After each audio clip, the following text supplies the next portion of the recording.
हर वो चीज जो फोर्स लगाने से अपनी शेप चेंज करे लेकिन फोर्स हटाने से वापस अपनी पहले जैसी शेप में आ जाए, वो पोटेंशियल एनर्जी स्टोर कर सकती है। इसकी एक एग्जाम्पल हमने अपने कैटापल्ट वाले प्रोजेक्ट में भी देखी थी। कैटापल्ट इसलिए काम करता है क्योंकि एनर्जी एक टाइप से दूसरी टाइप में कन्वर्ट होती है और एक ऑब्जेक्ट से दूसरे ऑब्जेक्ट में ट्रांसफर होती है। जब आप कैटापल्ट को प्रेस करते हैं, आप उसमें इलास्टिक एनर्जी या पोटेंशियल एनर्जी ऐड करते हैं। जब आप कैटापल्ट को रिलीज करते हैं तो ये एनर्जी काइनेटिक एनर्जी यानी मोशन में कन्वर्ट हो जाती है और बॉल हवा में फ्लाई कर जाता है। इस कॉन्सेप्ट को यूज करके आज हम एक फॉर्मूला कार बनाएंगे।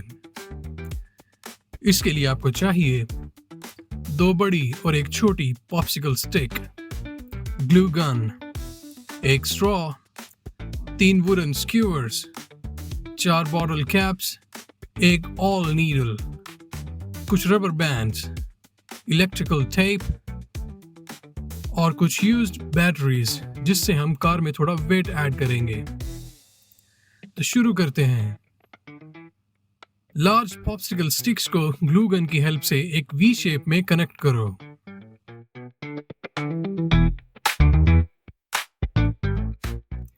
वी के ओपन एंड पे स्मॉल पॉप्सिकल स्टिक कनेक्ट करो। इस तरह एक ट्रायंगल शेप बन जाएगी। अब स्क्यूअर का एक पीस ट्रायंगल की नोज में लगाओ,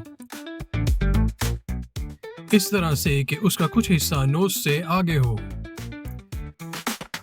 अब स्ट्रॉ से तकरीबन 2-2 इंच के 3 पीस कट करो। एक पीस ट्रायंगल की नोज के नीचे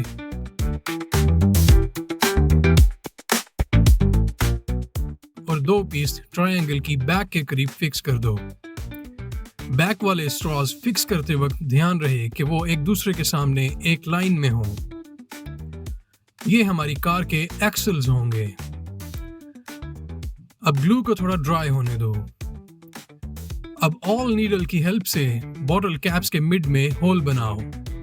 मेक श्योर कि ऑल नीडल की थिकनेस स्क्यूअर की थिकनेस से कम हो, वरना स्क्यूअर ठीक से फिक्स नहीं होगा।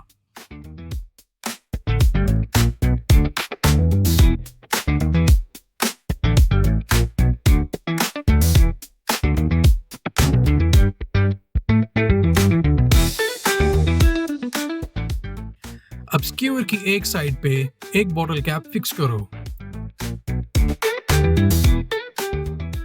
और उसे फ्रंट एक्सल में इंसर्ट कर दो।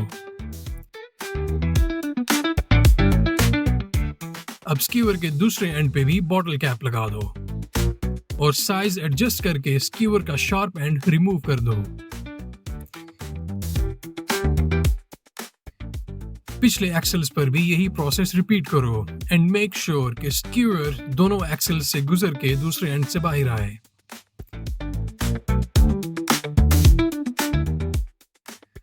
हमारी कार का फ्रेम ऑलमोस्ट रेडी है। अब स्क्यूअर का एक और छोटा पीस लो और उसे पिछले एक्सेल के मिडल में फिक्स कर दो, इस तरह कि वो स्क्यूअर के साथ प्लस शेप बनाए। ये बन गई हमारी ड्राइव शाफ्ट। हमारी कार अब रेडी है, बस एक इंजन की जरूरत है और वो है एक रबर बैंड। अब एक लार्ज रबर बैंड लो और उसे एक साइड से कार की नोज से हुक कर दो। अब पिछले व्हील्स को होल्ड करो और रबर बैंड को ड्राइव शाफ्ट से कनेक्ट करो। अब व्हील्स को रोटेट करके रबर बैंड में पोटेंशियल एनर्जी स्टोर करो। अब कार को केयरफुली नीचे रखो और व्हील्स को छोड़ दो। क्या कार ने फॉरवर्ड मूव किया या जस्ट व्हील स्पिन हुए? अगर जस्ट व्हील स्पिन हो लेकिन कार मूव ना करे तो इसका मतलब है कि हमारी कार में एनर्जी कुछ ज्यादा है। दूसरी बात ये कि टायर्स प्लास्टिक के हैं और हमारी टेबल का सरफेस स्मूथ है, इसलिए टायर्स को अच्छी ग्रिप नहीं मिल रही। अब इस प्रॉब्लम को काउंटर करने के लिए हमें अपनी कार में कुछ वेट ऐड करना पड़ेगा। अब कुछ यूज्ड बैटरीज लो और उन्हें कार के मिडल और पिछले एक्सेल्स के ऊपर टेप कर दो।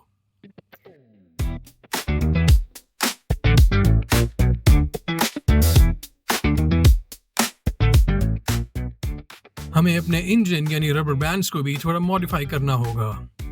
अब एक की बजाय 2 रबर बैंड्स लो और उन्हें एक चेन की शेप में कनेक्ट कर दो, इस तरह से।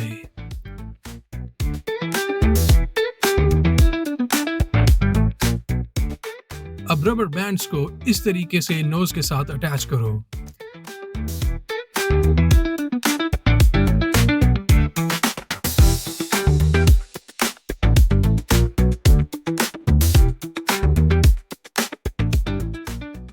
इस तरह रबर बैंड फ्लाई नहीं करेगा। अब कार को किसी ऐसी जगह पे रखो जहां हमारे टायर्स को अच्छी ग्रिप मिले, जैसे कारपेट या फ्लैट ग्राउंड। सक्सेस! देखा पोटेंशियल एनर्जी का कमाल।